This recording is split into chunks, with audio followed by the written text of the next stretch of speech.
Good evening and welcome to the Board of Mayor and Alderman meeting. Thank you. Good evening. This is the Board of Mayor and Alderman meeting for Tuesday, September 22nd, 2020. Tonight, we will limit physical access in the meeting room due to current limitations on public gatherings, and accommodations have been made to ensure that the public can participate. There are a number of ways you can participate. Watch it on Franklin TV or the City of Franklin website, or watch the live stream through the City of Franklin Facebook and YouTube accounts, or you can actually call into a conference meeting at 1-312-626-6799, meeting ID 929-816-5719 with a passcode of 487954. Callers will be unmuted and given an opportunity to comment during the meeting at specific times. Limited viewing will be available in the City Hall to watch the live video. The public may email comments and questions prior to 4:30 p.m. on the day of the meeting to the recorder at franklintn.gov to be read aloud. If there are mailed-in comments, they will be read as appropriate, and I will limit the amount of time people can speak based on what the issue is and how many people are wanting to speak. Okay, here you go. City YouTube is youtube.com/user City of Franklin. And the Facebook Live is facebook.com/City of Franklin. And the city website is franklintn.gov/Franklin TV. So we are officially called to order, and we'll call the roll to find out who's present tonight. Alderman Barnhill. Present. Alderman Martin. Present. Alderman Bransford. Present. Alderman Speedy. Present. Alderman Berger. Present. Alderman Blanton. Present. Alderman Peterson. Present. Vice Mayor McClendon. Vice Mayor McClendon is not with us at this time. So we'll now start with the invocation. I'll lead the Pledge of Allegiance following the invocation by Alderman Barnhill. Would you bow, please? Heavenly Father, we again come to you in prayer tonight, thanking you for this great nation that we live in, for the many freedoms that we have, and for all the freedoms and protections that we enjoy. We ask that you be with those first responders and all the ones that are on the front line, protecting our freedoms, protecting our interest. We also ask that you be with military veterans, military personnel currently serving. We know that many times there is a hardship there when families are separated. We ask also that as we make decisions tonight as city officials, we make godly decisions, and we use your examples to guide us through these decisions. This prayer we offer in Christ's name. Amen. Amen. I pledge allegiance to the flag of the United States of America and to the republic for which it stands, one nation, under God, indivisible, with liberty and justice for all.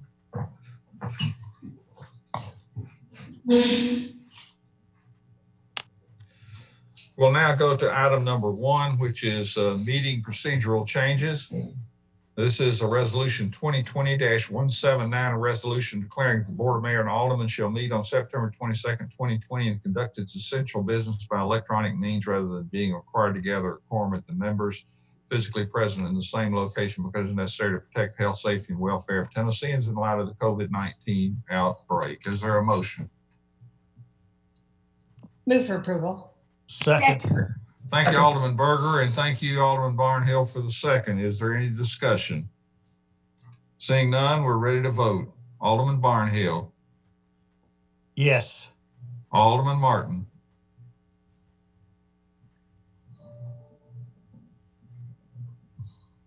Alderman Martin.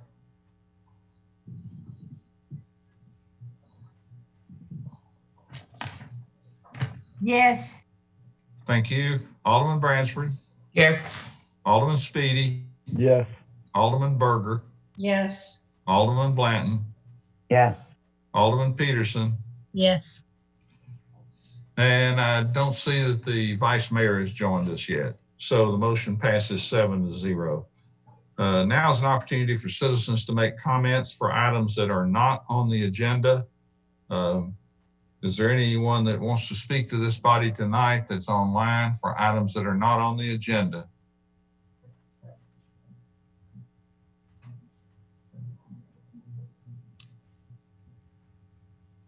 Callers have been asked to unmute. Go ahead if you have a question or comment, I mean.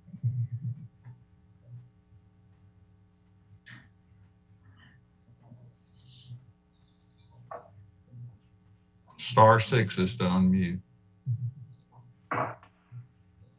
Seeing none, we'll continue to move on.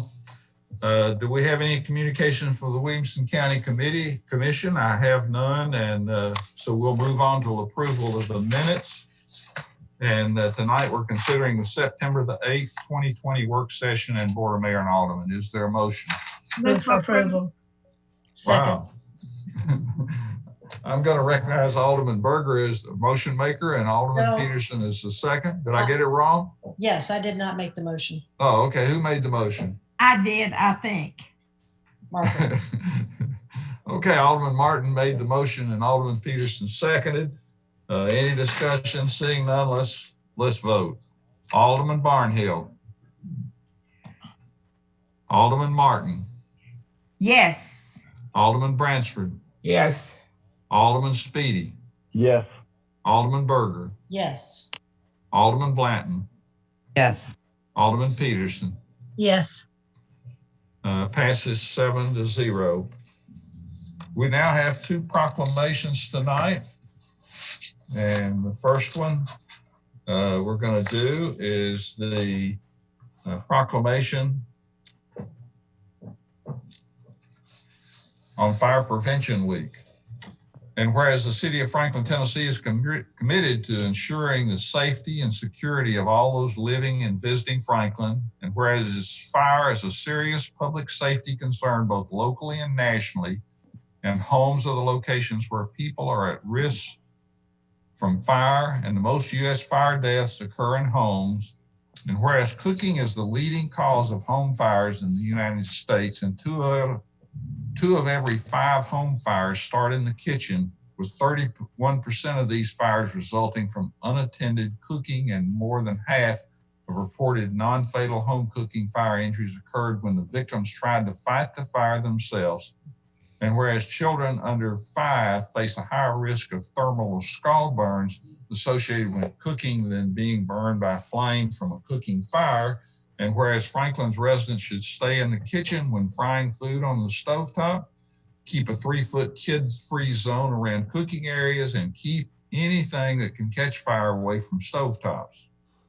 And whereas Franklin residents are responsive to public education measures and take personal steps to increase their safety from fire, especially in their homes, and whereas 2020 Fire Prevention Week theme is Serve Up Fire Safely in the Kitchen, effectively serves to remind us to stay alert and use caution when cooking to reduce the risk of kitchen fires. And so therefore I proclaim the month of October 2020 as Fire Prevention Month throughout the city, and urge all people of the city of Franklin to check their kitchens for fire hazards and learn to implement the safe cooking practices and support the virtual Fire Prevention Month activities and efforts of the Franklin Fire Department during Fire Prevention Month 2020. The next proclamation is concerning voter registration. So whereas democracy is at its best when everyone participates in the process, and whereas registering to vote empowers and encourages eligible citizens to mobilize and exercise their right to vote and have their voices heard on Election Day, and whereas National Voter Registration Day is a holiday celebrated on the 4th Tuesday of every September to bring awareness of voter registration opportunities to voters who may not register otherwise. And whereas Tennessee has a rich and proud civic history, including casting the decisive vote in the favor of the 19th Amendment, which guaranteed millions of women across the country access to the ballot box. And whereas the city of Franklin is participating in the Tennessee mayor's growing civic engagement and seeks to encourage more local engagement in elections and civic life, now therefore be it resolved that I, Dr. Ken Moore, Mayor of Franklin, hereby proclaim September 22nd, 2020 as National Voter Registration Day in the city and encourage all citizens to ensure that they are registered to vote. Are there any miscellaneous reports tonight? Mr. Mayor, I have a couple items to touch on. First of all, I want to recognize two really nice recognitions for the city of Franklin. The first is the Voice of the People Award. This is a unique recognition. As you all know, the city of Franklin does the National Citizen Survey. We're one of over 600 communities across the country that use the same survey to get residents' feedback and measure their perceptions of quality of life, quality of city services, key issues in the community. And one of the things that the organization that does the National Citizen Survey, the National Research Center, does is an awards process that is the only local government awards that utilize citizen resident feedback as part of award recognition. And the city of Franklin was nominated in 5 categories and received awards in 2 of those, being excellence in education and enrichment and excellence in community engagement. The excellence in education enrichment, this is the second time we've received the top award, the Voice of the People Award, in that category.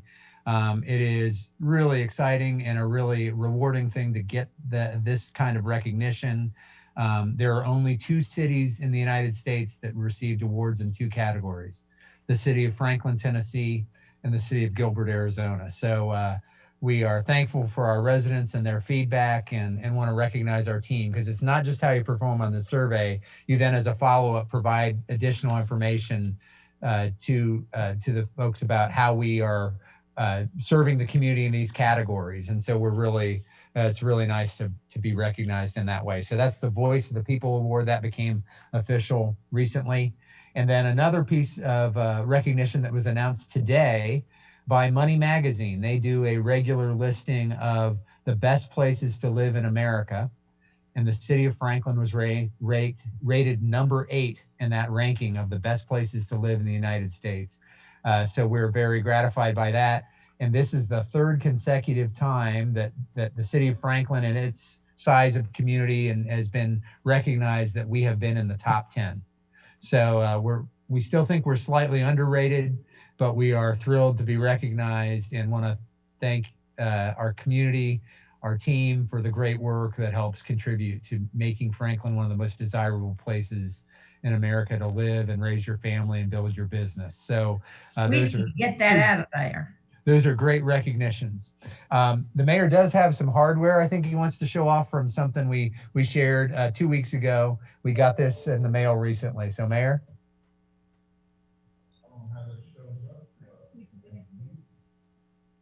I don't know how this shows up on the camera, but this is the award we received for being an All-American City through the National Civic League. And we're proud that we were one of the 10 cities recognized, and all the hard work that our city team put in Franklin tomorrow. So we're proud of this one.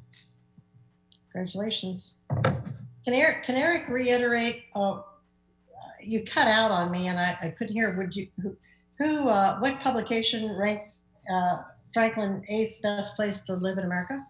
Money Magazine, who has been doing this ranking for over 30 years. So it really is a prestigious recognition. They have been recognizing communities for a long, long time. You see lots of lists these days, but Money Magazine is probably the most long-lasting, prestigious version of that best places to live list. And so we are very honored to receive it. Thanks, Eric. Mayor, could I get Eric to make maybe one more public announcement too? Absolutely. And this is not to put you on the spot. A few days ago, I was looking at some publication, not a publication, but some memos. Do you mind covering what the sanitation department picks up and how it picks up? I'll be honest with you, I've never seen so much misinformation on that one line that was there that I was looking at. It wasn't possible for me to answer all of them, but just what we pick up, what landfill it goes to, and how we handle solid waste. Well, we have a long-term arrangement in terms of the processing of our municipal solid waste with Bi County, which operates landfill, up near Clarksville. They at times have an arrangement with Waste Management that sometimes they divert to one of their landfills, but by and large, we send our waste up to the Clarksville area. That's a long-term arrangement we've had in place. They also handle the transportation. And that's been a very good financial deal for us in terms of that's been around $30 a ton for both transportation and the landfill capacity, and grows by a rate of inflation annually adjusted for that. So that's how that works in that regard. We basically pick up about everything people put out. There are certain arrangements for white goods and that type of thing that people may need to make with us. Mark's on the line. He may want to cover that. I'm not sure if there's a specific type, but anything you can get in that rollout container, obviously we pick that up weekly. The blue bin recycling is something people can opt into, and we have over 60% of our residents who do that. Again, the recycling is the guide for that is on the top lid of that blue bin, but it's essentially plastics numbers 1 and 2. It is aluminum, cardboard, paper. We do not accept glass, and we ask people to keep it cleaned out and loose. Don't put it in bags. So that's the guidance on recycling. If you put yard waste in the brown bags, we pick those up on once a week on your same trash pickup day. So you can put any yard waste in that. And as we talked about the last couple meetings, loose leaf pickup begins October 12th and will run through the middle of January. And that pickup is every other week now. Then the north part of the city will be 1 week, the south part of the city will be the next week, and we'll have 7 pickup opportunities for every resident throughout that time period from middle of October to middle of January. I don't know if I addressed what you're looking for, Mark. Is there something? I think you did. The things that I was looking at was that we've outsourced. There was comments on there that we've outsourced the pickup, and we don't pick up this and we don't do that. And like I said, it was so much on there that I decided not to even try to answer any of it. It wasn't addressed to me anyway. I just happened to get involved in it. Now, the yard waste and any of that goes to the Pinewood landfill. Well, we run a compost operation for a lot of that. So we now are also processing the wood materials. You may remember you approved the purchase of a burner, and that is just getting online now. We've got that permitted through TDEC, and that will be a more efficient way to get rid of wood waste that we were starting to be charged by the county, and that isn't a good economic structure for us. So we are actually processing that reduces the volume, and then we can take it to the landfill for less cost. But we perform all the pickup with our city staff on all the things we talked about. The only arrangement we have is that Bi-County arrangement, which is a governmental entity that handles the transportation and the landfilling of the waste. And we got a long-term capacity agreement on that. That was a good economic deal for us, but we don't outsource the solid waste pickup for residential. We did discontinue commercial pickup a year ago because that just economically did not make sense for us. And there were multiple private options for businesses to use. And so we got out of that business so we could focus on the residential side and do that well. So Mark, anything you want to add? No, sir. I think you covered it pretty well. Our recycling, we bring our recycling to the Marshall County Recycling Center. Yes. I think in terms of outsourcing, and maybe that is a reference to commercial hauling or dumpster pickup, which again we no longer do. So, but I think Eric covered it pretty well. Mark, Thank you, Eric. Thank you, Mark. may I ask a question, Mr. Mayor? Go ahead. Yeah, real quick, Mark. I've had a couple of calls lately about two things. Number one, if you're going to set a piece of furniture out or white goods or something, they just need to call the solid waste and let them know so they know to pick it up, correct? And then I have a second question. Yes, ma'am. Okay. That is correct. The other thing is if they're cutting brush, cutting landscaping, their bushes around their homes and everything, and their limbs, they cut the limbs down and everything, but there's a big pile that won't go into these paper bags, large paper sacks. What do they do with it? They cannot put it on the side, correct? So there's a limit to the amount of brush that gets picked up weekly, and there's some guidance on our website that provides some information with respect to that.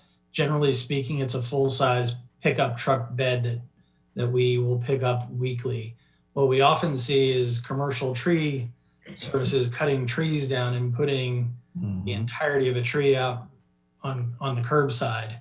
We won't pick that up. It's we're not a tree service. We're there to pick up residential brush, but we do pick up residential brush weekly as well. That residential brush, most of it, the people try to get into those paper sacks, but it is not required to be put in the sacks, correct? They can be picked up if they have enough that doesn't fit, correct? Yeah, it's not required to be put in the paper sack. One bit of guidance that I tell people is that you got to understand the equipment that we use. We use a knuckle boom that is a large claw. So if you put a small pile of sticks out on the curb and not in a bag, we can't pick it up with a knuckle boom per se. So we would ask that if it is a small amount of brush and leaves and things like that, that they put it in a brown bag. Right.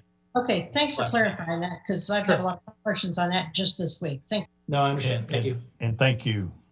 And you can do to clarify, you can do the brush curbside, Yes. but you can't do the larger loads, and we'll pick that up on the same day as your regular trash day. Correct. Okay, are there any other miscellaneous reports? Seeing none, we'll go to the consent agenda, and all items under the consent agenda are deemed to be non-controversial and routine in nature by the governing body. They'll be approved as recommended by committee or staff by one motion of the governing body, and items on the consent agenda will not be discussed. Tonight, we're considering items number 13 through 19. I would ask for a motion, but also in that motion, I would ask that item number 17 be removed from the consent agenda, or a motion to be included in that to defer it to October the 13th because the contract has not been completed. Alderman Speedy. Yes, or you want me to make a motion Please. to, yes, defer item 17 until the October meeting on the consent agenda. And would you include on their approval of items 13 Yeah. through 19?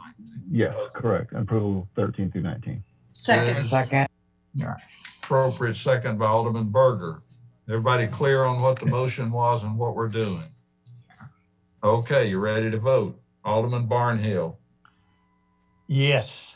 Alderman Martin, Yes. Alderman Bransford, Yes. Alderman Speedy, Yes. Alderman Berger, Yes. Alderman Blanton,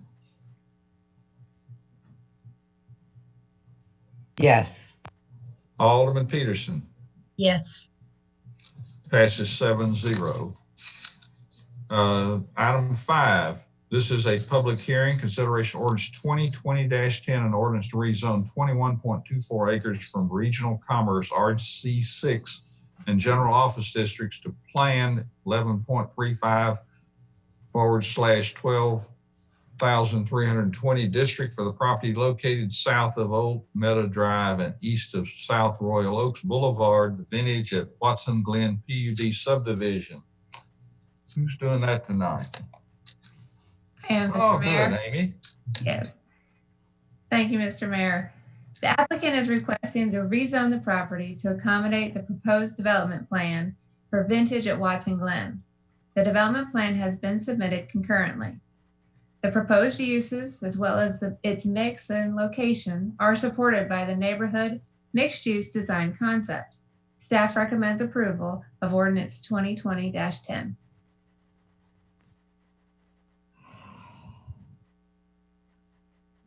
Thank you, Amy. Does anybody want to speak to this body? Do we have anybody on the phone or any communications? Mayor, this is Greg Gamble. I'd like to say something when the time's appropriate. Okay. Go ahead, Angie. Okay, we have a public comment that came in by email. My name is Kathy Cullen and I reside at 425 Valley View Drive in the Creekstone subdivision, one of 7 subdivision housing over 5,000 constituents that will be adversely affected by this rezoning request. Many of you on the board were in office 3 years ago when a similar multifamily rezoning request was submitted on this same tract of land and witnessed the hundreds of people who attended the hearing and argued for an hour against that proposal. Thankfully, it was unanimously defeated due primarily to traffic concerns. Now we face a new developer who is proposing 240 units that would burden the overly congested Royal Oaks Murfreesboro Road corridor with an additional 400 to 500 cars. This is in addition to a multifamily project currently under construction on Oak Meadow, less than 1/2 mile from the subject property, which has never been considered in any recent traffic study. The developer has suggested a realignment of traffic lanes on northbound Royal Oaks to accommodate 3 right turns into Murfreesboro Road in order to alleviate the morning rush hour traffic. The idea of 3 cars abreast navigating a 90-degree turn into 3 lanes of roadway is a dangerous concept, especially considering the fact that they must immediately merge into 2 lanes to access the I-65 northbound ramp, an already F-rated intersection. This course of action is not a remedy. It merely pushes the problem into Murfreesboro Road. Additionally, no proposal has been offered to address the evening rush hour. Some of you will recall my neighbor's testimony that he faced a 15 to 20-minute drive from I-65 to his home in Creekstone, a short 1-mile distance. I would suggest that the only way to mitigate traffic congestion in this area is to stop adding more cars altogether, which could be easily remedied by denying this rezoning request tonight. When you're already in a ditch, stop digging. Aside from the traffic issues, I would like the board to consider the idea of people congestion. Royal Oaks now serves 2 retirement communities and 5 multi-family complexes, with 2 more under construction. One in Oak Meadow near the post office and the Monster project on Aspen Grove. There certainly is no dire need to rezone commercially zoned property to add to this glut of multi-tenant housing in the area. Unfortunately, COVID-19 has limited in-person access to BOMA meetings, but your 5,000 property owners. I think that's the end of 2 minutes. I didn't hear that. Okay, the next item is over the last 3 to 4 months. Oh, this is from R. Barry Cullen. Over the last 3 to 4 months, I have sent several opposing emails to you in the admin recorder for various BOMA meetings. Read the subject rezoning request. In addition, I have read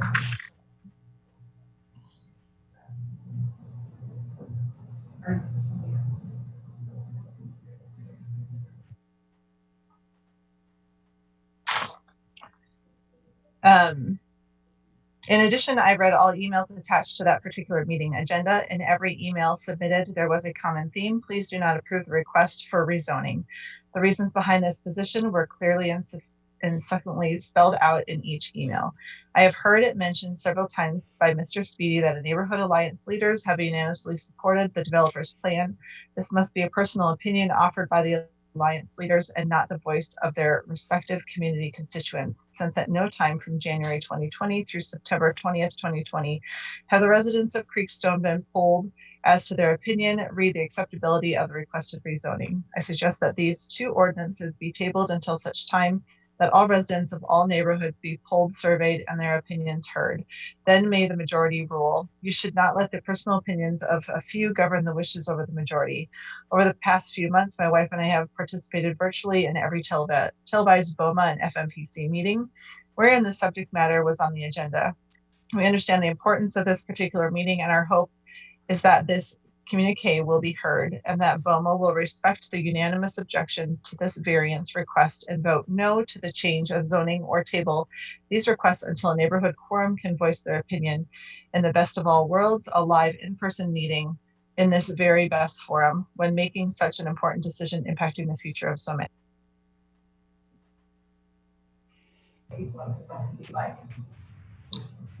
Go ahead on the phone. Hey, this is Soham Khoth. I would like to say a few words if the time. Okay, sir, you have 2 minutes. Okay.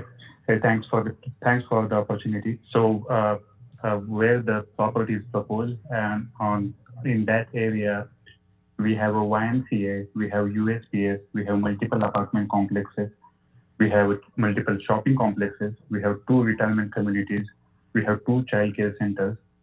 That area is already overcrowded. The roads are burdened. Many times when I go from my home to the Moore Elementary School and come back, it takes me hours. It is very dangerous for even driving the cars around because it's very close to all these things with a lot of traffic and even close to 96. So, and I would like to echo the point of what your communication said before. I think all the residents deserve the opportunity to be available to voice their concerns, and this online forum is not working out. So I would request at this time to deny this. Thanks. Could you repeat your name and address as well? We didn't catch that at the beginning. Sure. My first name is Soham, S-O-H-M. Last name is Khoth, K-H-O-T, and I'm from 419 Valley View Drive. Thank you. Is that it, Angie? There's several on there. Is there anybody on the phone that would like to make a comment? You can unmute yourself by hitting *6.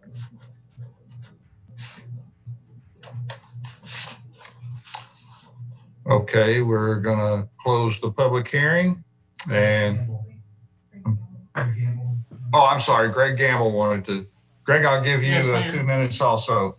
Thank you. I will do my best to stay within 2 minutes for sure. My name is Greg Gamble. I'm representing the developer, and this proposed plan is a joint venture between Bob Goodall, Warner Bass, and TDK. It's one of the last phases of the Watson Glen subdivision that was started in the late 1990s. Envision Franklin identifies this area as neighborhood mixed use and as an area of transition between regional commerce policy to the north and single family policy to the south. The proposed master plan is a mixed development complementary to the existing development along Oak Meadow and Royal Oaks. The master plan includes 2 restaurants, mixed use developments along Royal Oaks across from Summerby, and a 10-acre park with public access. We understand that this development will have an impact on traffic flow on Royal Oaks and Murfreesboro Road. I will point out that the previous proposal for apartments on this property had a traffic report that did not propose road improvements and noted that the roadways were sufficient for additional traffic. We've held 9 neighborhood meetings with several hundred residents and business owners. It has been stressed to us the number 1 concern is mitigating traffic on Royal Oaks. The arterial road impact fees estimated at $850,000 are proposed to be used to improve intersections on Royal Oaks and Murfreesboro Road. We will add a 3rd turn lane from Royal Oaks onto Murfreesboro Road, and will extend the right turn lanes to a length of 1,200 feet. The intersections at Rand Place and Riverside Drive are failing intersections today. Our proposal includes removing the median cut at Rand Place and providing a left-in only at Riverside Drive. All of these improvements will be constructed with this proposal and prior to the occupancy of the first building. The improvements account for not only the mixed-use proposal you're reviewing tonight, but also 6% growth in background traffic and 170,000 square feet of office planned behind Home Depot. This proposal is an excellent example of how development can make improvements for growth, leaving roads better in the future than they are now. Very early in the planning process, we compared the proposed mixed-use development to a build-out of 100% commercial. We calculated the traffic impact of 90,000 square feet of commercial uses on the property, including restaurants, medical office, and retail. Go ahead and wind up. I'm wrapping up one paragraph. The traffic impact at peak hours is over twice the traffic volume, and the daily trips generated by commercial use is over 3 times that of mixed office and residential plan. In a PD development, in a planned district development, you have predictable outcomes. You can calculate the traffic impact, and we can mitigate it in a big picture approach, unlike the unpredictable approach of developing property lot by lot with a commercial build out. We believe, as many of the neighbors do, that this development is a good fit for Oak Meadow, a good transition adjacent to Summerby and Home Depot, and mitigates traffic impacts. I'm happy to answer any questions that you may have. Thank you, Mayor. Mr. Mayor, we have another caller on the line. Okay, go ahead. State your name and address, please.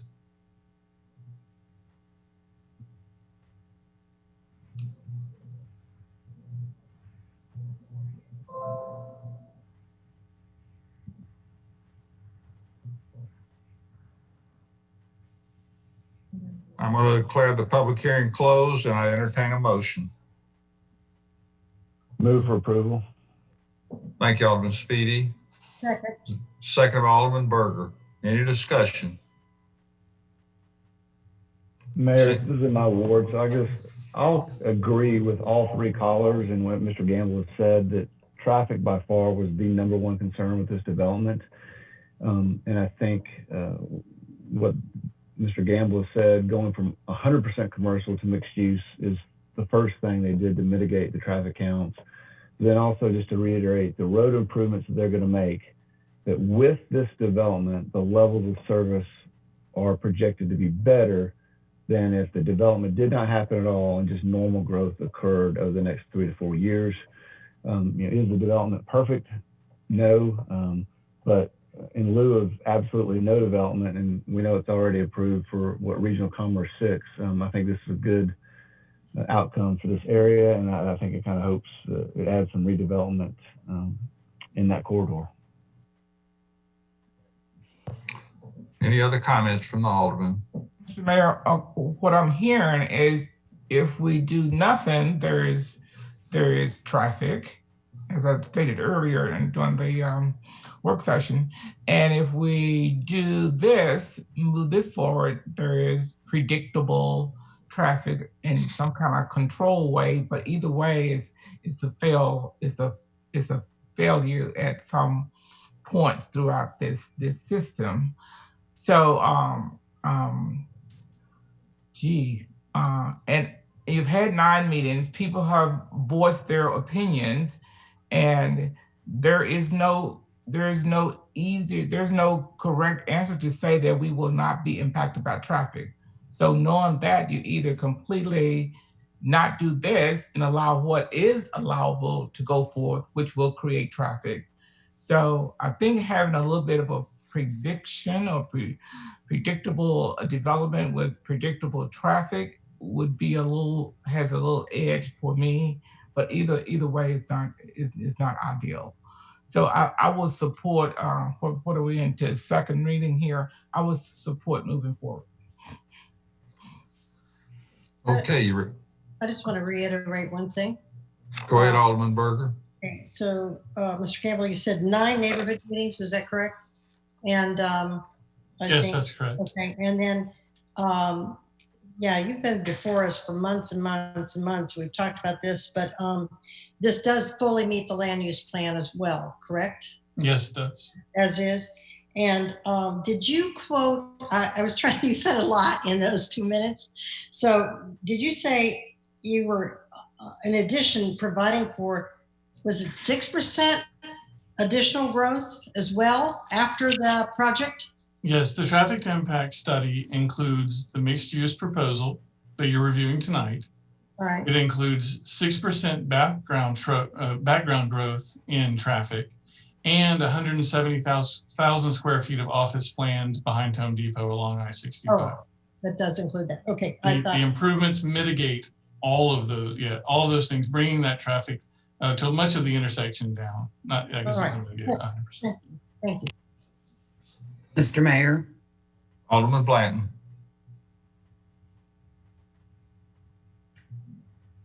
sorry. It might be surprising based on my earlier question with Greg, but I've just had so many people who are, I mean, just totally opposed to this development. And yes, they are constituents. Yes, I know it's in your ward, Scott. I do work off of Royal Oaks. I'm very familiar with it. I do live on this side of town. And while I know that I'm probably not going to sway the pendulum in any way, I do think that I need to stand up for those people and let them know that I do hear you. I do think that while we are doing the best we can, and Greg, of course, and your clients to try to fleece the community, I think this is a cumbersome way to let people's opinions be heard. And I can't support this. So just wanted to explain that. Any other comments? Ready to vote? Alderman Barnhill. Yes. Alderman Martin. Yes. Alderman Bransford. Yes, on second reading. Alderman Speedy. Yes. Alderman Berger. Yes. Alderman Blanton. No. Alderman Peterson. Yes. Passes 6-1. We'll now go to item 6, which is a public hearing. Consideration resolution 2020-47, a resolution approving development plan for Vintage at Watson Glen PUD subdivision for the property located south of Oak Meadow Drive and east of South Royal Oaks Boulevard. Amy, you going to do this one? Yes. Thank you. Thank you. Invented Franklin places this property in the neighborhood mixed-use design concept. This design concept provides a diverse mix of high active uses with a connected and walkable layout. These centers and corridors should have coordinated development patterns at a pedestrian scale with high-quality architecture, plazas, sidewalks, and pedestrian and bicycle amenities to activate the street and connect these gathering places to the residential neighborhoods they support. The proposed development meets the goals of the design concept. It has an active commercial corner and first floor commercial in buildings 1, 2, and 3, with multifamily residential units above. The project creates a walkable character both along the sidewalk at Oak Meadow and internally from the multifamily to the restaurant area.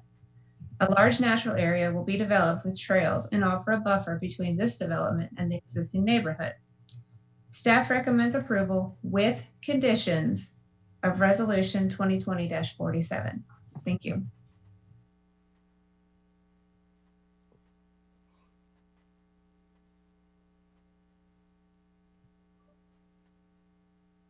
Any public comments?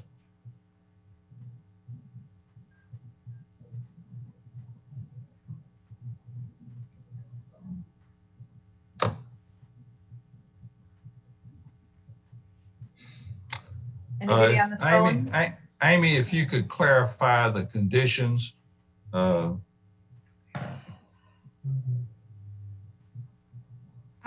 are attached in the application or the staff report.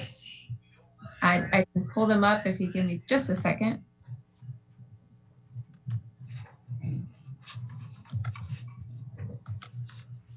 Just quickly, not quickly, but kind of highlight what those conditions are. And I think where I'm going is I want to make sure that if there is a motion, that the motion includes those staff conditions. Yes, thank you. Give me just a moment. I can get those pulled up for you.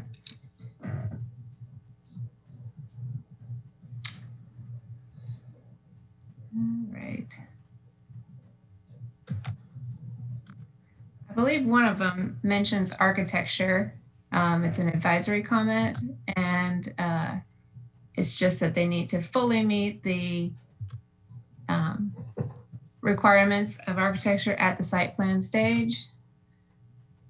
And I will get these pulled up. Let's see. Oh, I've got the wrong item. I apologize. It looks like there are 22 conditions open, and they're primarily details that range from addressing to getting the details of the right-of-way dedication correct. There are a few about stormwater management and the auto turn. They're all very technical, and these are pretty standard with any development plan, but they just need to be addressed prior to the site plan being submitted. So Got you. as long as the motion's made as approval with conditions, we should be good. But for the most part, they're very routine and detailed in nature. Thank you, Emily. Mayor, we have no objection to the conditions of approval, and we have no modification of standards. Were there any public comments, Angie? If not, I'm going to close the public hearing and ask for a motion. It does not seem so. I'll make a motion for approval with the conditions as stated by staff. That's Alderman Berger. Is there a second? Second. Thank you, Alderman Barnhill. Any discussion? I have something. Alderman Martin. There's not one area that I'm aware of in the city of Franklin where the neighbors want any more residential development. There's not, I don't know of a one. Even tonight on all of our agenda items, anytime there's development, there's going to be opposition to it. Every person that moves here from California and Michigan and all these other places, you know, we've got to find a place for them to live, just like we had to find a place for the people to live here who are complaining about the growth. It is because they are here that we have this problem. And Eric Stuckey, if I were you, I'd get announcements off of the plate. Don't ever announce it again that this is the 8th best place to live. No more awards. I apologize. It's creating problems for us and trying to figure out how to find a place for everybody to live, and nobody wants them here because they're already here and they want to shut the gate. And it happens every time we meet. This is the problem of growth, and we have to deal with it. So, you know, I'm going to support this. And the reason I'm going to support it is not because it's making more traffic. It's because there's an attractive place that has been planned for people to live, and Warner Bass has owned this property for years and years and years. For 30 years, he's been trying to get something passed, and I think it's time that we need to do it. Thank you. Anybody else ready to vote? Alderman Barnhill. Yes. Alderman Martin. Yes. Alderman Bransford. Yes. Alderman Speedy. Yes. Alderman Berger. Yes. Alderman Blanton. No. Alderman Peterson. Yes. Passes 6-1.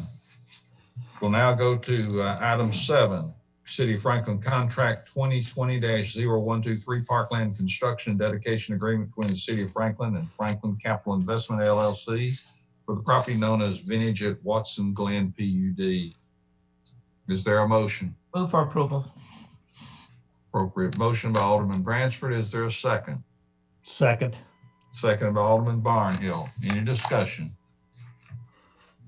Ready to vote? Alderman Barnhill. Yes. Alderman Martin, Yes. Alderman Bransford, Yes. Alderman Speedy, Yes. Alderman Berger, Yes. Alderman Blanton, No. Alderman Peterson. Yes. Passes 6-1. Now go to item 8, which is consideration of City of Franklin Contract 2020-0133, a road impact fee reimbursement agreement with Franklin Capital Investment LLC for the Vintage at Watson Glen PUD subdivision in the amount of $852,958. Is there a motion? Motion to approve, Mayor. Thank you, Alderman Barnhill. Is there a second? Second. Second. Seconded by Alderman Berger. Any discussion? Ready to vote. Alderman Barnhill, Yes. Alderman Martin, Yes. Alderman Bransford, Yes. Alderman Speedy, Yes. Alderman Berger, Yes. Alderman Blanton, No. Alderman Peterson. Yes. Passes 6-1.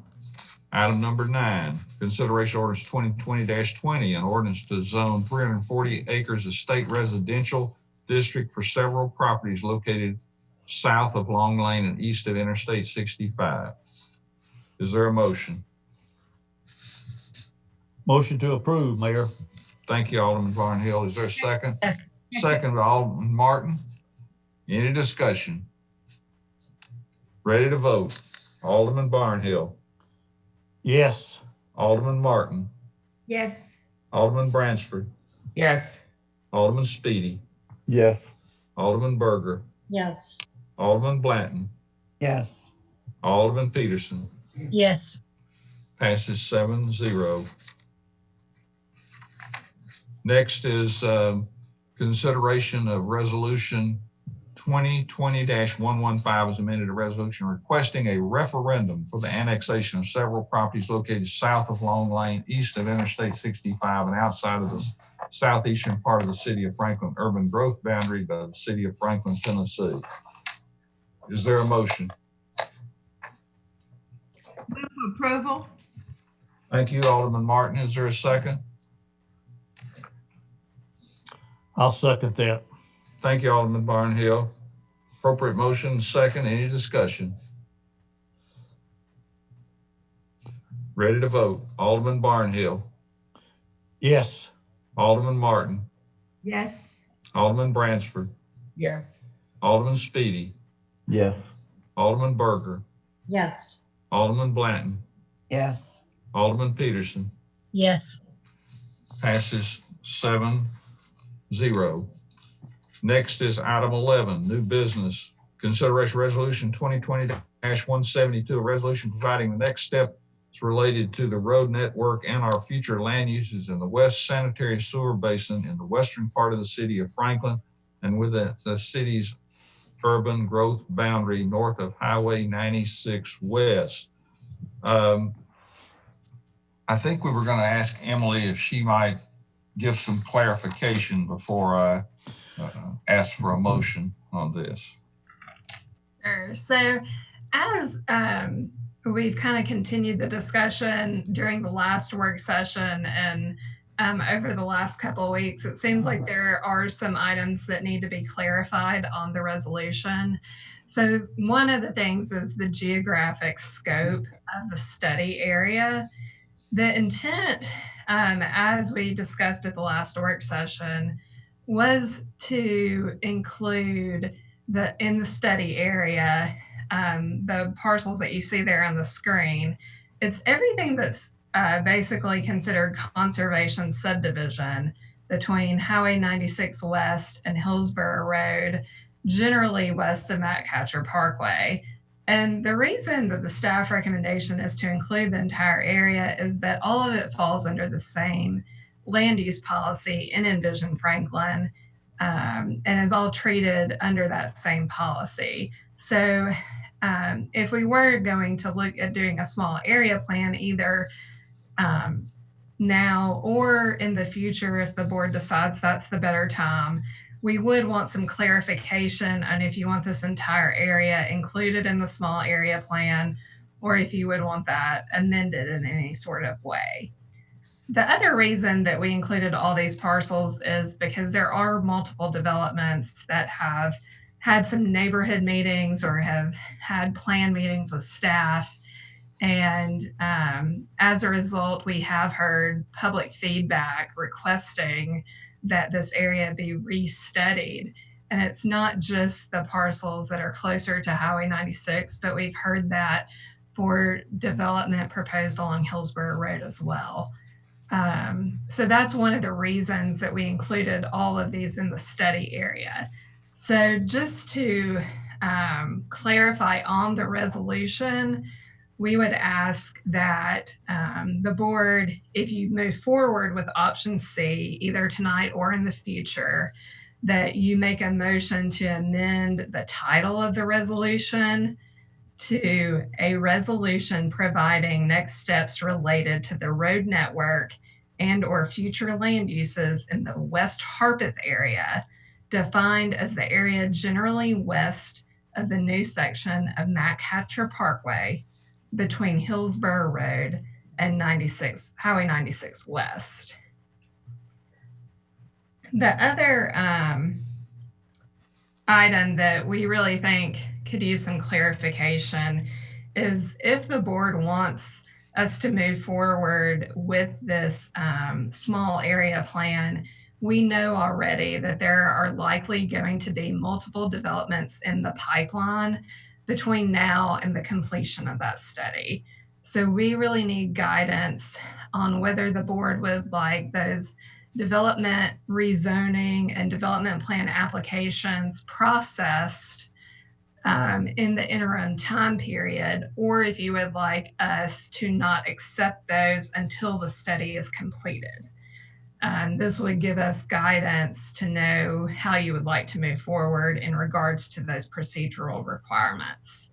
So if you do choose to move forward with option C, at any point in time, we would ask that you make a motion to amend option C of the resolution to add that annexation, rezoning, and development plan applications that are not currently in review for the September 24th or October 22nd Planning Commission agendas shall not be accepted for properties within the study area until the small area plan is completed and until associated amendments to Envision Franklin and the Comprehensive Transportation Network Plan have been approved by the Franklin Municipal Planning Commission. I definitely understand that these are pretty, I guess, surprising maybe at this point. But these are things that we really do need clarification on if we're going to move forward with a small area plan. So I would just ask you to consider those two different issues that we have had arise since the last work session. If you can take down the area plan so I can see everybody, thank you. Is everybody understand the explanations that Ms. Wright gave, Mrs. Wright gave? I have a question on a point. I want to get a motion first and then we'll. Well, I'll make a motion to defer for 1 month because if I may, do you want me to explain now or see if I get a second? See if you get a second, then you may explain. A second. Okay. Yeah. Appropriate motion second. Go ahead, Alderman Blanton. I believe that all of us, have you checked your email, which I'm sure you have over the last couple of days, have received very comprehensive emails from the landowners, the people they've been working with, both on both sides of the fence. And I think it's interesting that when we first started rolling this can down the road, we assumed that the Short family was in agreement with not developing the Campbell property. And come to find out, they're working on their own development plan as well. So all of these things that we've looped in together, now we find out that the story that we thought we were aware of is two totally different things. So I feel like the least that we can do is give these property owners a chance, as was suggested today, to sit down together and see how their plans match, hurt, don't, do. And because here's what I feel like is going to happen. I am in favor of the small area study if that's where we need to go. But I feel like what could happen at the end of what could be a year-long study, we've still got these people who want to develop their property, but now we're changing the rules on them on what's allowed. And we're going to end up with a long list of modification of standards because they've been planning these developments based on Envision Franklin and the land use plan, and us not knowing they were coming at all. So I do know there's some changes in density that are proposed for the property that kicked this whole thing off that might be amenable to the neighbors. I don't know. But I think that investing our staff's time and money and making these people who have been putting their time and money in a plan push the pause button for a year, if that's where we end up, that's fine, but I don't think we need to make a knee-jerk reaction. And I would love to defer it for 1 month to give this time for other things to happen, to give Emily and her staff time to give us the documents as you want them, because we're sitting here making all these changes. It's obvious to me that we're trying to do this pretty quickly. And I don't think that 1 month would hurt us, but it could really help some people build some consensus. Mr. Mayor. Go ahead, Alderman Bransford, and then I'll recognize Alderman Martin after that. Okay. Well, I just want to make sure with the deferment that, any kind of deferment that we are looking at this as a whole, as was requested, the West Hartford area to include all the way to Hillsborough Road. So Alderman. All those property owners, Pearl, and even the Gentrys who are concerned about it. Right. We just need to, we're not dealing with just one person that's currently have a development plan. Right. And I'm sorry. Thanks for that clarification. Okay. All right. Living build more, sure. This is like a balloon. If you squeeze one end of it, Mr. Mayor, the other end gonna puff up. So we can't just all of a sudden have X family do their development, and over here at Z family, you have a pool of water. So I think it has to be done as you recommended, that we take a few moments and look at the whole thing, because because they have to work together in unison. Otherwise, because all properties are not equal in that area. All properties are not equal, buildable, developable in that area because of the floodplain area. Thank you, Mr. Mayor. Did you have some additional comments before I move to Alderman Martin, Alderman Blanton? No, sir. Thank you. Alderman Martin. Over the past 2 weeks, the Board of Mayor and Aldermen have received many messages of how people writing do not want development to interfere with the rural vista. I've heard little, if any, remarks about the rights of the property owners who have held their land to sell as they need to or wish to. My wish for this Western Basin land is to allow development, but maintain the rural character. This has been achieved all over the world and even around here somewhere. Small communities built around a church or post office or small businesses and homes around a square or community. So this can be done, but we owe it to our citizens and landowners to sit down immediately, not when the plan is being done, long before the plan is ever approached. But we need to sit down with the property owners and discuss this effort. We need to hear what they want to do with their land and come to some sort of consensus about development. But then and only then can we have a starting place for the small area plan. Otherwise, we're leaving out the feedback from the property owners, and this is not acceptable. That's all. Any other comments? Mayor Moore, could I make a comment, please? Please, go ahead, Mr. Kerr. Thank you, Mayor, and good evening, Alderman. And thank you for this thoughtful discussion, because as when we come back to you, we're going to share what the quandary really is because some of these properties are located within the city Franklin corporate limits today, and the others are in the urban growth boundary. And if we don't look at these holistically, we're not going to be able to extend sanitary sewer and water and a road network throughout this area. Because if some of these property owners decide to develop in the county and we start allowing other properties to develop in the city with a plan for a roadway and sewer and water infrastructure, we'll be faced with condemning some of those property easements in the county and or right of way. And that discussion elevated a little bit when we were talking about the CPS property a little bit, and the reason that we're here today. The state legislature took away our ability several years ago, as you know, to manage growth and predictably extend our infrastructure, public infrastructure, reliable sanitary sewer and water, and a road network. But now we're not able to do that. So when we come back and have this discussion, we'll be better prepared to share some of the examples I'm trying to highlight with you now. And I appreciate your thoughtfulness in the questions you're asking, and delaying in a month isn't going to make a difference because this is a much bigger issue as we grow on the outer limits of our existing borders. Thank you. If I could get some clarification to the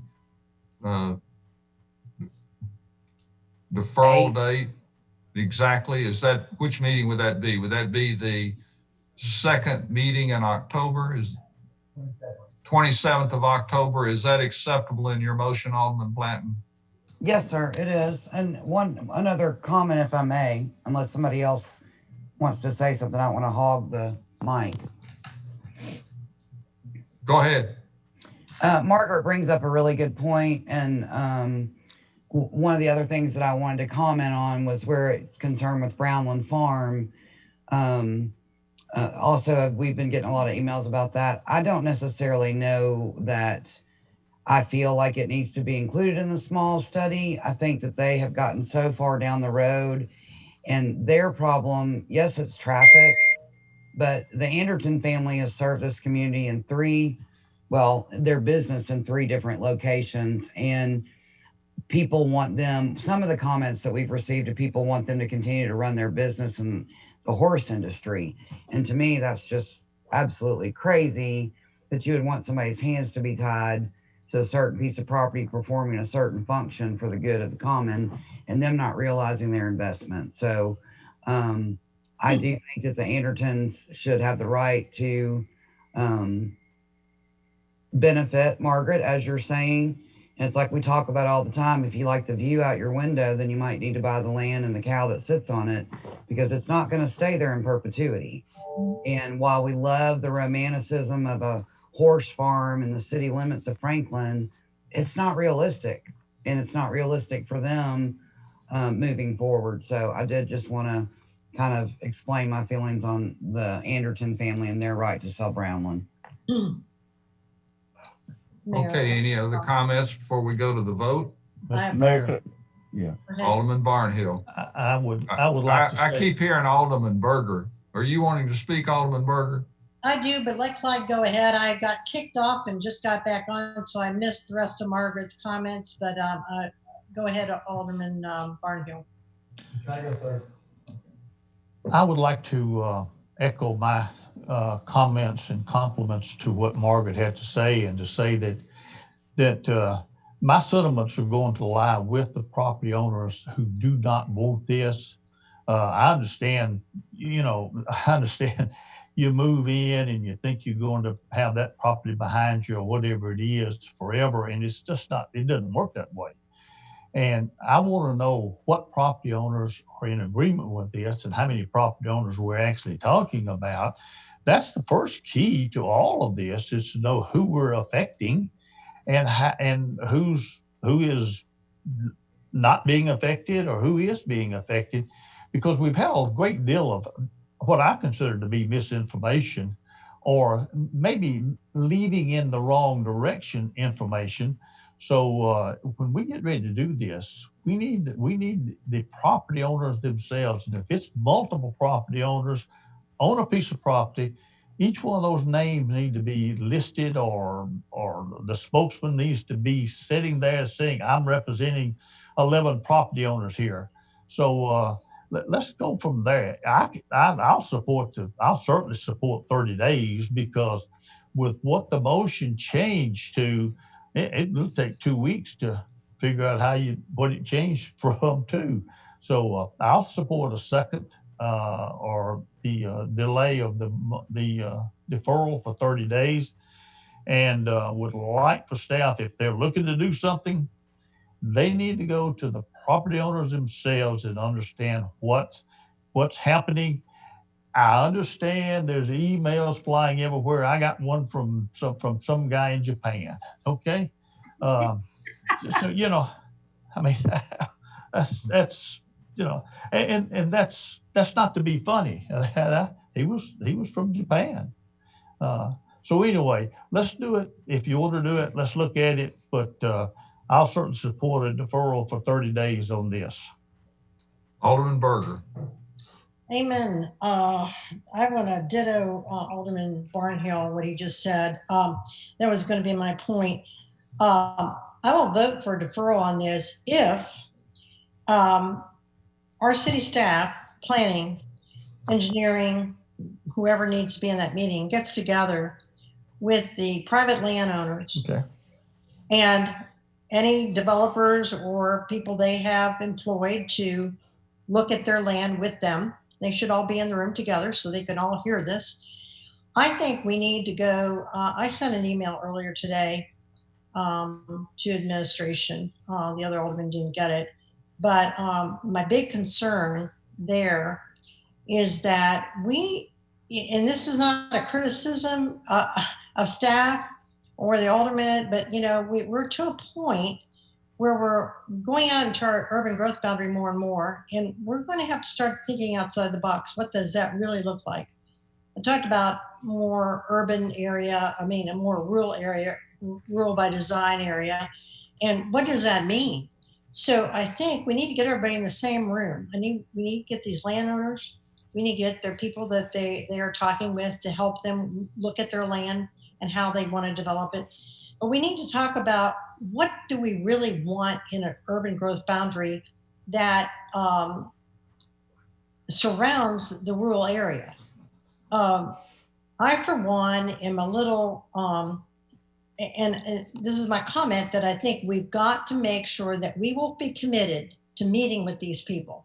I think it's extremely important, because we've got to say, what kind of development do we really want touching our rural areas, and how does that soften into the rural districts? I know our county commissioners are concerned about some of that, and I think we should be too.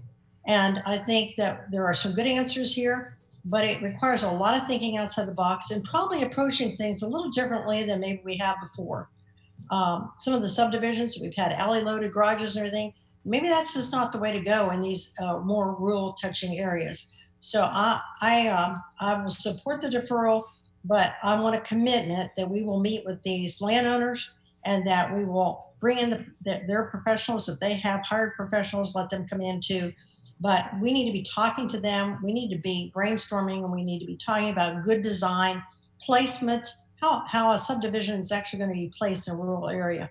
So I'll support that, but I want that to happen. Thank you. Mr. Mayor. Mr. Mayor.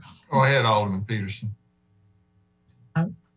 I was going to also add that I think the landowners, and there are not just one or two of them that have owned this property, large portions of it, for a very long time. And I do think that we need to look at the big picture and not just what sounds good to us right now. Mr. Mayor. Thank you. Alderman Branstrom. my comments were so making sure as we move forward that the FEMA map, because I think there may be maybe two versions. I'm just kind of hearing stuff on the street, but that we need to be working from the same FEMA map so that everybody's understanding that flood area and zone within this area, this study area. So let's not leave that out, because as I mentioned before, all properties are not equal when it comes to that, and there can be a squeezing of the balloon and changing of different things if things are not done in some kind of predictable fashion. Thank you. Y'all ready to vote? Mayor, can I make one comment? Maybe just Alderman Speedy, go ahead. What Mr. Gertz said, I guess maybe just even a little more clarification of what a small area plan would actually encompass. I understand we want to plan for the roads, water, sewer, et cetera. That almost sounds like a plan of services, bigger plan. Would this get into amending Envision Franklin? Because we're getting bombarded with, quit amending Envision Franklin. And we've already got areas that are already, I guess, conservation and conservation subdivision. And I think the fear from some people is this is in the urban growth boundary, and we know the county just downzoned, and the sentiment seems that there are certain people that would want to downzone this area as well. So I guess exactly what would a small area plan encompass if we looked at it? May I, Mayor? Thank you. Thank you, Alderman Speedy. First of all, it'll encompass engaging all the property owners and citizens in the area with multiple times, because each of those property owners probably have a different vision for their property, just as many of the surrounding citizens do. It'll be inclusive of land use. However, today, as Emily has said, is conservation subdivision, which was which came out of the previous study with Envision Franklin. But what we found with the Shorts and the Gentrys, the CPS property, is that the road network and the other infrastructure was not agreed upon, because, as I previously mentioned, because some of these properties are yet to be annexed in the city, if we agree to allow one or more of those properties to develop, and we have a plan for extending infrastructure, it may very well have to go through some of those properties that remain in the county, and that which will mean we would need to condemn easements or right-of-way. And that's why a small area plan brings all that together as we go forward, that there is an agreement, or at least an understanding, we all may not agree, of how we're going to extend infrastructure. Now, granted, the county did put more restrictive zoning on, and that's making it even more desirable for people to look to annex the city, that thought they could develop their property or annex the city and take advantage of city infrastructure. You couple that with what the state legislature did, that we can't logically extend infrastructure by annexing property by ordinance. We can only annex property by a property owner's request. And that's the quandary that we're going to be facing going forward. And that's why a small area plan here makes a lot of sense. Yes, it'll take some time. It'll bring everybody together, but it'll lay out future land uses if they want to change from the conservation subdivision that's in this general area. We'll also look at sewer basins, because we rely on gravity sewer to serve property. And then we'll look how infrastructure will extend throughout the area, inclusive of properties that are currently in the city and that may or may not remain in the county. So Hopefully that helps. I would just add to that part of what you get from this is you have a broader context for everyone in that area that's looking at their property and how their property develops. And Vernon's exactly right. We would engage everyone in this process, the individual landowners and the broader community, but you lay out a broader expectation so people can work from it. You deal with infrastructure, you deal with the land use expectations. It's not necessarily incompatible with Envision Franklin, and it just may refine it or be more specific about it. Absent it, you will just have a property by property development approach. You'll be developing your plan as each individual comes in, because you're going to be, well, I like this, or do I like that? This gives a broader direction to people so they know what you're looking for up front. At the end, you'll have an end product that people can respond to. And you're not just waiting for each individual to come in and making a case by case decision. You're looking at it in a broader context. Alderman Martin. At what point, Vernon, do you and Eric foresee getting the property owners together, like Scott Gentry, like Brother Campbell, like the Shorts, getting them together with you before you do all of this figuring out where the infrastructure is going to go? Well, I'm sorry. That's all right. Go on. What? No, I'm sorry.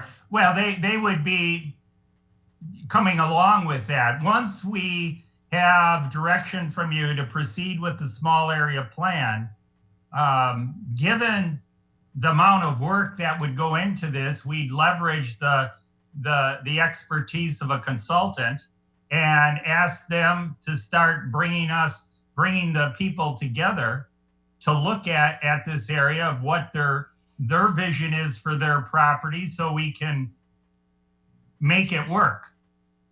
And then hopefully through that process, they will be able to make a decision, or their siblings at some point in time, to annex to the city or not. But if they do, they'll at least know how access to infrastructure will occur going forward based on this discussion. It doesn't mean it can't be tweaked or modified a little bit, but at least the framework and the foundation for this area will be discussed in depth and laid out. But Vernon, Brownland Farms and the Short Farm is already in the city.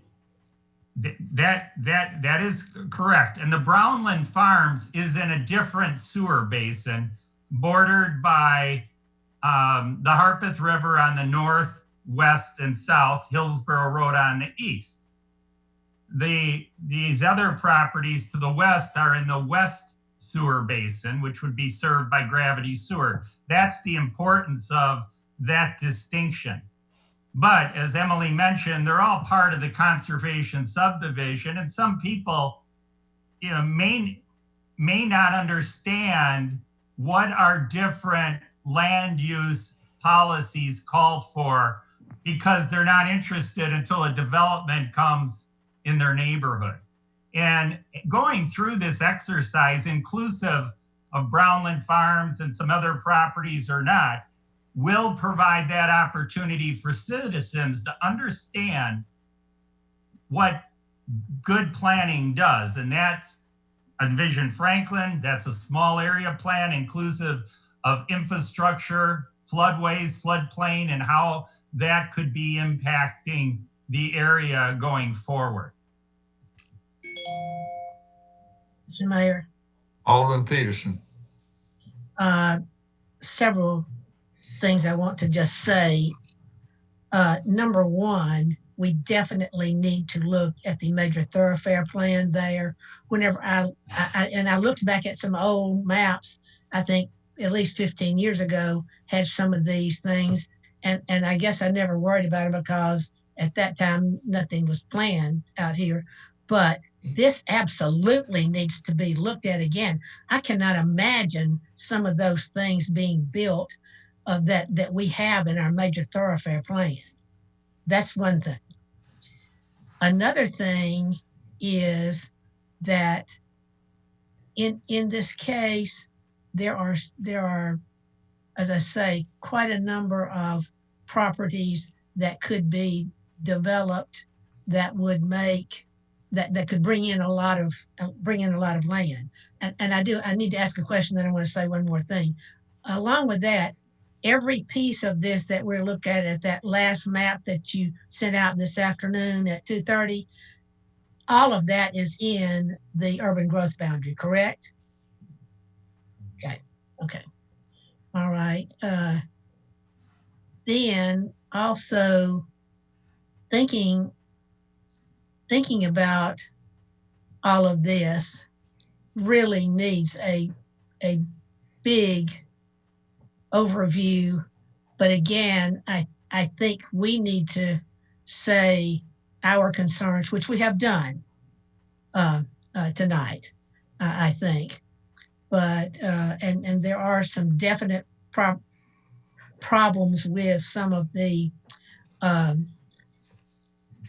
land that really would not allow very much development on it. But there's some other parts that would. But I mean, just the land itself is not conducive to development. And the very last thing I want to say is look back in Envision Franklin, and it talks about kind of this quadrant over here, and see what the current Envision Franklin says about that. Okay, you Mayor? ready to vote? I have a comment, Alderman Berger. Go ahead, Alderman Berger. First of all, Vernon, you talked about the small area plan, but before that even happens, we're voting right now to defer this for a month. Between now, if the vote goes through to defer it, so between now and a month when it comes back, that's when our staff does need to be meeting with these landowners. Yeah. I don't put this off until we have a small area plan and meet with them at that time. That's fine. We can meet with them at that time, but we need to meet with them now, tomorrow, the next day. We need to set a meeting.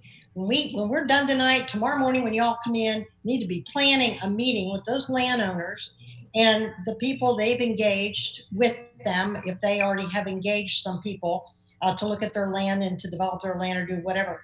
We need to have that discussion. What does this look like? Because I'm telling you, we've got to start thinking outside the box on this stuff. I'm looking at we talked about infrastructure, we talked about, some open space, some spaces that can't be developed. But what does open space really look like? I'm done with, let's not talk about pocket parks anymore. Let's talk about how do we really use land in a development, in a rural setting, in an urban growth boundary. How about low impact development? How about green infrastructure? What's the architecture look like? What's the function? What's the material? How about if we bring in local foods? How about if we bring in sustainable development? Trail systems, we always talk about that. How about food production on the land? How about if we have some aspect of that land that has food production or an orchard on it or something of that nature? Conscientious architecture. How about a community center for the people in that space? All of those things. That's what these people need to be talking about when you get together. And how do we develop that? What is a vision? People need to have a better vision for these areas, because that is what I'm hearing from the citizens of Franklin. They're concerned about development. They're concerned about density.